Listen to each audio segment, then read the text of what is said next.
Biden وہ خود اسرائیل کے لیے کیا کرتا رہا ہے وہ بھی آپ کے سامنے. تو مجبور ہو رہے ہیں یہ سارے ملک جب اسرائیل کے خلاف بات کرنے پر، کیونکہ امریکن مفادات اس طرح سے ہٹ ہو رہے ہیں. اچھا، ایران کے جو فارن منسٹر ہیں بڑے اہم ترین دورے پر نیو یارک روانہ ہو رہے ہیں، اور جو یو این سیکورٹی کونسل میں میٹنگ ہونے جا رہی ہے فارن منسٹرز کی، اس میں ایران کے فارن منسٹر جو شریک ہوں گے. پاکستان کے جو انٹیریئر منسٹر ہیں وہ ایک بار پھر تہران پہنچ گئے ہیں. میرے خیال سے یہ 4-5 دنوں کے اندر ان کا دوسرا وزٹ ہے. بڑی یہ سگنیفیکنٹ بات ہے، اور اس سے آپ کو اندازہ ہوتا ہے کہ جو ڈپلومیسی ہے وہ بھی بہت زیادہ انٹینسٹی کے ساتھ ہو رہی ہے، اور پاکستان اور سعودی عربیہ اور ترکی with the help of China یہ سب کوشش کر رہے ہیں کہ یہاں پر ایک معاہدہ جب وہ ہو جائے. تو یہ کچھ نئی امریکن جو ڈیمانڈز ہیں وہ لے کر گئے ہیں. جو آپ دیکھیں کہ یہ پہلے امریکن ڈیمانڈز لے کر گئے تھے، اور آگے سے ایرانینز نے اپنی ڈیمانڈز پیش کی تھی. تو پھر اب یہ امریکہ کی جو نئی ڈیمانڈز ہیں وہ وہاں پر لے کر گئے ہیں، اور آفیشلز کے ساتھ یہ ملاقات کریں گے. جنگ بالکل سر کے اوپر کھڑی ہے. ٹرمپ نے کہا تھا کہ 48 اور 72 گھنٹوں کے لیے وہ ڈیلے کر رہا ہے، اور وہ بھی عرب حکمرانوں کے کہنے پر. اور عرب حکمرانوں نے کچھ کہا ہی نہیں، ان کو پتہ ہی نہیں کہ یہ حملہ ہونے جا رہا تھا. تو وہ 48 گھنٹے بھی ہو چکے، اور یہ بات بھی درست نہیں تھی. تو وہ حملہ اس نے جس بھی وجہ سے روکا ہے، وہ کسی بھی وقت دوبارہ حملہ کر بھی سکتا ہے. کسی بھی وقت یہ تلوار لٹک رہی ہے. ایران کے جو سپیکر ہیں وہ آج عوام سے ایڈریس کریں گے کہ کیا موومنٹس جب ریجن میں ہو رہی ہیں in preparation of the new round of the war. یعنی یہ بڑی سگنیفیکنٹ بات ہے کہ ایران کے سپیکر آج باقاعدہ قوم سے خطاب کریں گے کہ ایک اور راؤنڈ ہونے جا رہا ہے جنگ کا. تو ایران میں یہ اسسمنٹ ہے کہ بھائی ان کو وہ ایک اور راؤنڈ کے اندر ہی جا رہے ہیں.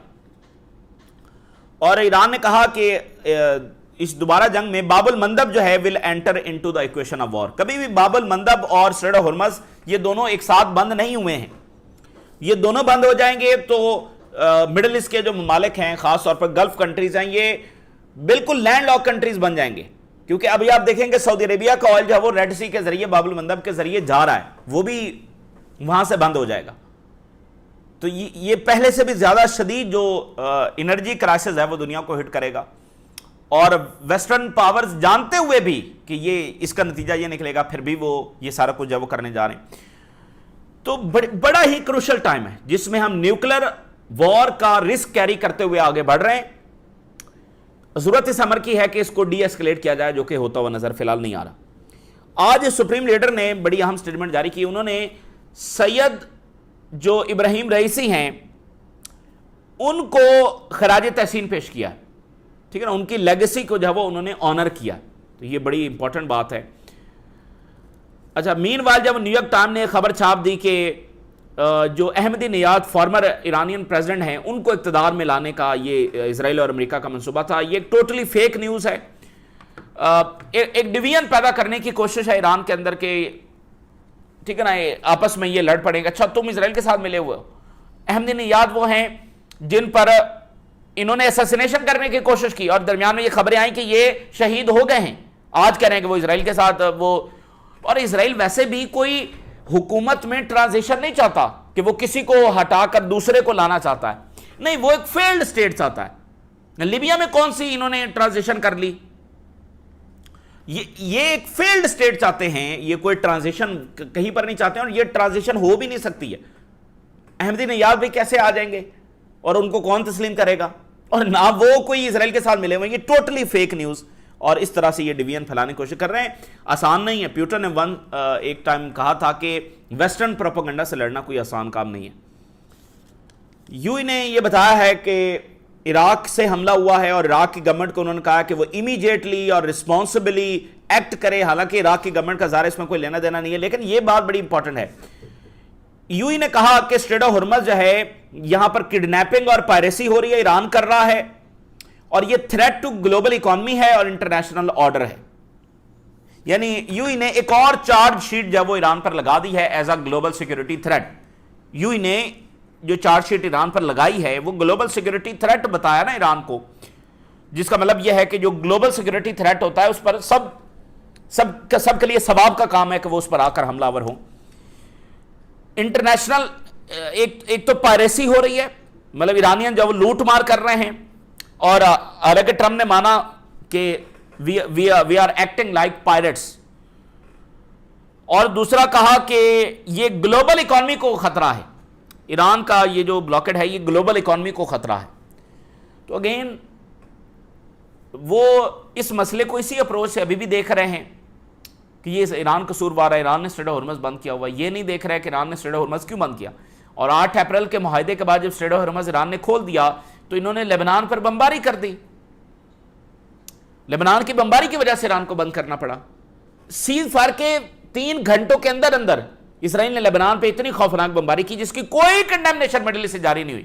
مڈل ایسٹ کے کچھ حکمرانوں نے جو کردار ادا کیا ہے اس سارے عرصے میں، یہ لوگ پتہ نہیں اپنے آپ کو تاریخ میں کیسے جسٹیفائی کریں گے. بٹ جو میں آپ کو کہہ رہا ہوں کہ ڈینجرس ماحول ہے، بہت ڈینجرس ماحول ہے. یہاں سے جو آگ پھیلے گی وہ اس پوری سینچری شاید نہ بجھائی جا سکے جو نتنیاہو آگ پھیلانے کی کوشش کر رہا. اور کچھ ملک جو ہیں وہ شاید چاہتے ہوئے یا نادانی میں اس پروجیکٹ کا حصہ بن رہے ہیں. جو آگ اس کو بجھانے کا کام کرنا چاہیے، نہ کہ وہ نیریٹو آگے لے. جو وکٹمز ہیں انہیں کو ظالم بتا کر تو آپ معاملے کو خراب کر رہے ہیں. پھر وکٹمز کیسے آپ کے ساتھ آن دی ٹیبل بیٹھیں گے بات کریں گے جب آپ وکٹمز کو ہی ایگریسر بتا رہے ہیں اور ظالم بتا رہے ہیں. فائنینشل ٹائم نے آج رپورٹ جاری کی ہے کہ گلف ریاستیں بہت زیادہ پریشان ہیں کیونکہ کرائسس جب وہ ایسکلیٹ کر رہا ہے اور انٹرنیشنل جو سپلائی چین ہے وہ بہت برے طریقے سے متاثر ہو رہی ہے. گلف سٹیٹس نے کہا ہے کہ اگر ایک اور جنگ ہوتی ہے اور یہ کرائسس بڑھتا ہے تو گلوبل انرجی کرائسس شدید تر ہو جائے گا، سپلائی چین کا کرائسس شدید تر ہو جائے گا اور دنیا میں انفلیشن بڑھے گی اور شارٹیجز ہوں گی اور ریسیشن آئے گا. یہ فائنینشل ٹائم کی سٹوری ہے. اب مجھے بتائیں کہ اسرائیل جس کے ساتھ کچھ مڈل ایسٹ کے ممالک بھی اپنا مستقبل دیکھتے ہیں اور اسرائیل کے اقدامات کو کہتے ہیں کہ یہ ٹھیک ہے لیکن ایران اصل ذمہ دار ہے.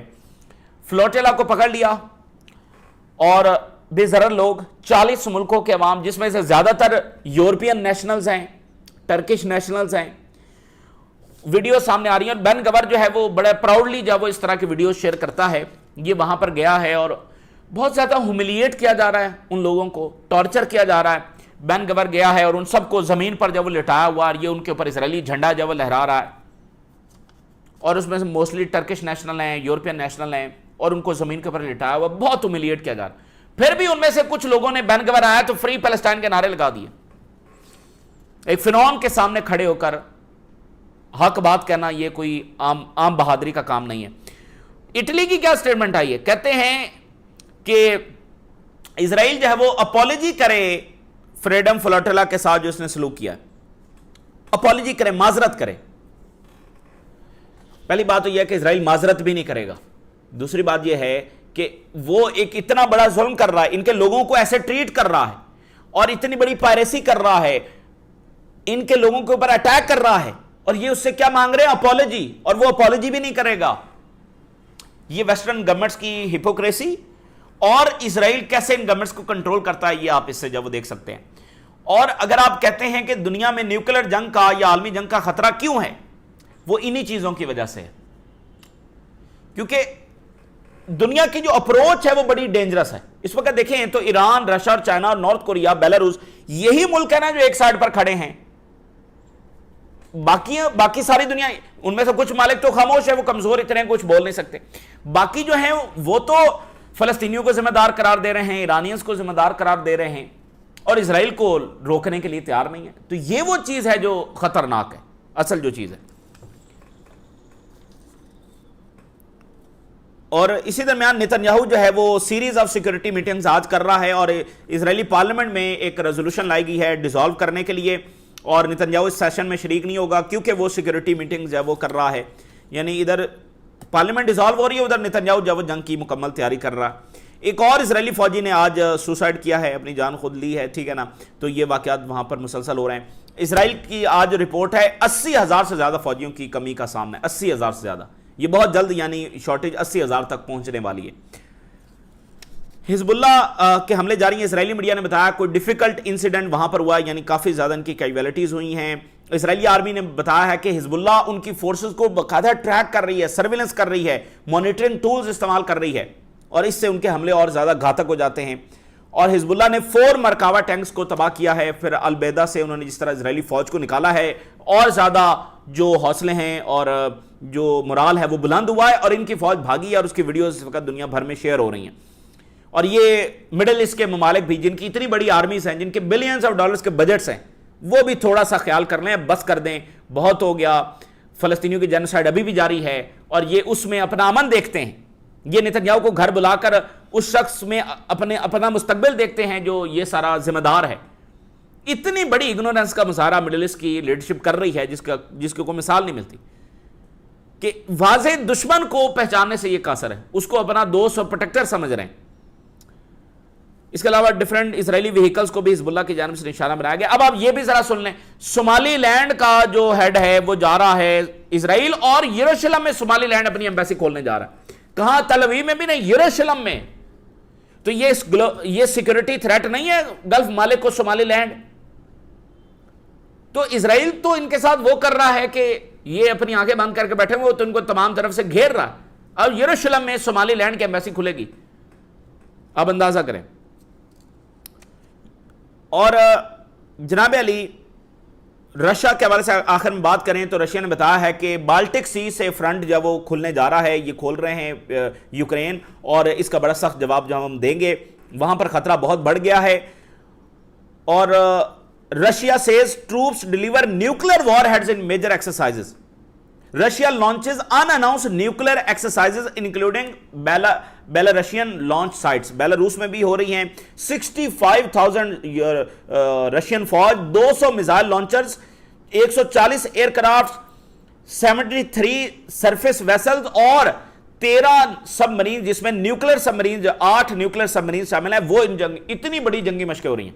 13 سب مرینز, 140 ایئر کرافٹ, 73 ویسلز یعنی وارشپس وغیرہ, 65,000 فوج, 200 میزائل لانچرز, یہ سب حصہ لے رہے ہیں. اور یہ اب رشیا کی سٹیٹمنٹ ہے.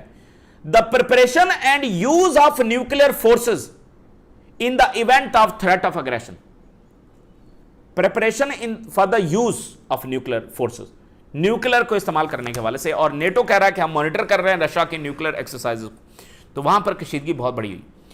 یہ تازہ ترین ڈیولپمنٹس ہے جو ہم نے آپ کے ساتھ شیئر کیا. ہم نے راز آگاہ کریں, اجازت دیجیے, اللہ حافظ.